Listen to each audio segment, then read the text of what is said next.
இப்போ கேப்டன்லாம் நடிகர் சங்கம்னா ஒரு இராணுவ பலத்தோடு இருந்துச்சு, இராணுவ பலத்தோடு இருந்துச்சு, சாதாரணமாக இருந்தார். நல்ல ஆட்சியாளர்கள்லாம் பயந்தாங்க. ஏண்டா எவனோ வந்து இங்கே தமிழ்நாட்டில் ஆட்டை போட்டு என்னதையும் பில்டிங் கட்டுறான், 40 பில்டிங் கட்டுறான், 40 மாடி கட்டுறான், 50 மாடி கட்டுறான். எப்போ நம்ம கண்ணு முன்னாடி வந்து கூலை கும்பிடு போட்டோம். 20 வருஷத்துக்கு முன்னாடி என்கிட்ட அசிஸ்டண்டாக இருந்தவன் பெரிய பில்டராக இருக்கான். நம்ம அதே இடத்துல இருந்துட்டு இருக்கோம். டிரான்ஸ்பரண்ட்டாக இருக்கட்டும். எந்த நடிகர் என்ன கொடுக்குறாங்களோ என்னங்க இதெல்லாம் ஒரு ஜிஜிபி மேட்ருங்க, சாதாரண விஷயம். வருஷம் கேப்டன் பேரில் பொங்கல் விழா நடத்துகிறோம்.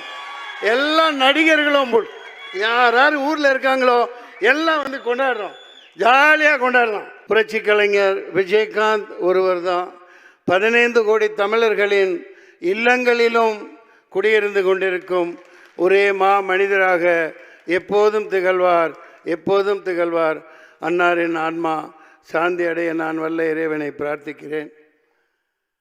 நாங்கள் 4-5 வருஷம் முன்னாடியே நான்லாம் செத்து போயிட்டோம். எப்போ அண்ணன் கேப்டன் உடல்நிலை மிகவும் மோசமாகி அது என்ன ட்ரீட்மெண்ட்டு என்ன ஏது எங்களுக்கு சொல்லப்படலை. அதில் பல மன வருத்தங்கள் இருக்குது. அது இங்கே பேசுகிறதுக்கு உண்டு பயன் இல்லை.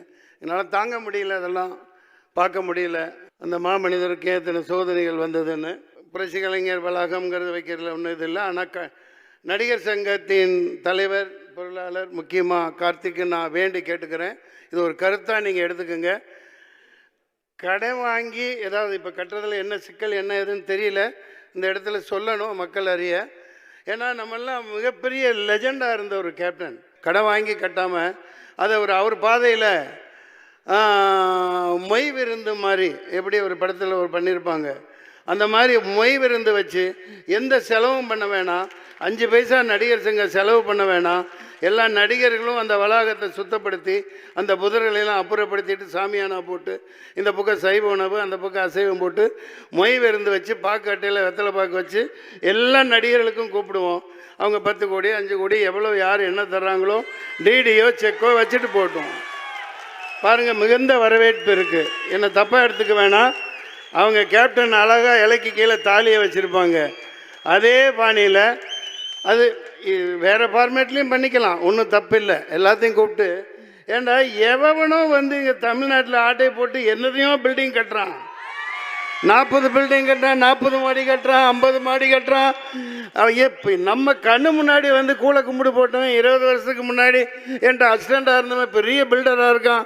நம்ம அதே இடத்துல இருந்துட்டு இருக்கோம். இப்போ கேப்டன்லாம் நடிகர் சங்கம்னா ஒரு இராணுவ பலத்தோடு இருந்துச்சு, இராணுவ பலத்தோடு இருந்துச்சு, சாதாரணமாக இருந்தார். நல்ல ஆட்சியாளர்கள்லாம் பயந்தாங்க.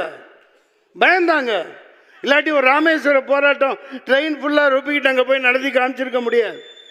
நம்ம அதுக்காக நம்ம 2 கொம்பு வச்சுக்கிட்டு இருக்கணும்னு அவசியம் இல்லை. கதாநாயகர்கள் விஷால் உங்களுக்கு சக்தி இருக்குது, நாசர் சார் உங்களுக்கு சக்தி இருக்குது. இனிமேலும் நடிகர் சங்கம் ஒரு இராணுவ பலத்தோட மிகப்பெரிய அங்கமாக தமிழ்நாட்டில் இருக்கணும். எவனுக்கும் கட்டுப்பட வேண்டிய அவசியம் இல்லை. பார்த்துக்கலாம், எத்தனையோ கோடி போட்டு பணம் எடுக்கணும். தயவு செஞ்சு கடன் வாங்காதீங்க. அதாவது டிரான்ஸ்பரண்ட்டாக இருக்கட்டும். எந்த நடிகர் என்ன கொடுக்குறாங்களோ என்னங்க இதெல்லாம் ஒரு ஜிஜிபி மேட்ருங்க, சாதாரண விஷயம். ஒரே வருடத்துக்குள்ளே கட்டப்பெறணும். விஷால் அது நிச்சயமாக செய்வார். கார்த்திக் பொருளாளர்கிட்ட கெஞ்சி கேட்டுக்கிறேன், நான் கூட வரேன். நீங்கள் செயற்குழு உறுப்பினர்கள் மட்டும் ஈகோ பார்த்துட்டுலாம் இருக்காதீங்க. நடுராத்திரி கூப்பிடுங்க, எப்போ கூப்பிட்டாலும் வரோம், எல்லோரும் வருவாங்க. இது ஒரு சாதாரண விஷயம். எம்ஜிஆர் நடத்தின மாதிரி அந்த இடத்துல இப்போ இந்த பொங்கல் வச்சு ஒன்றுமே நடக்கலை. அந்த இடத்துல நல்லா கட்டடம் கட்டின பிறகு எல்லாத்தையும் பளபளான்னு போட்டு மார்பிள் போட்டுறாதீங்க. பொங்கல் வைக்கிறதுக்கெல்லாம் இடம் வச்சுருங்க. வருஷம் கேப்டன் பேரில் பொங்கல் விழா நடத்துகிறோம். எல்லா நடிகர்களும் யார் ஊரில் இருக்காங்களோ எல்லாம் வந்து கொண்டாடுறோம், ஜாலியாக கொண்டாடுறோம். சரிங்களா? மக்களை நல்லா வாழ வைக்கணும். அதான் கேப்டன் சொன்னது. அன்னாரின் ஆன்மா சாந்தியுடைய வாழ்த்துக்கள். பிரார்த்திப்போம். நன்றி, வணக்கம்.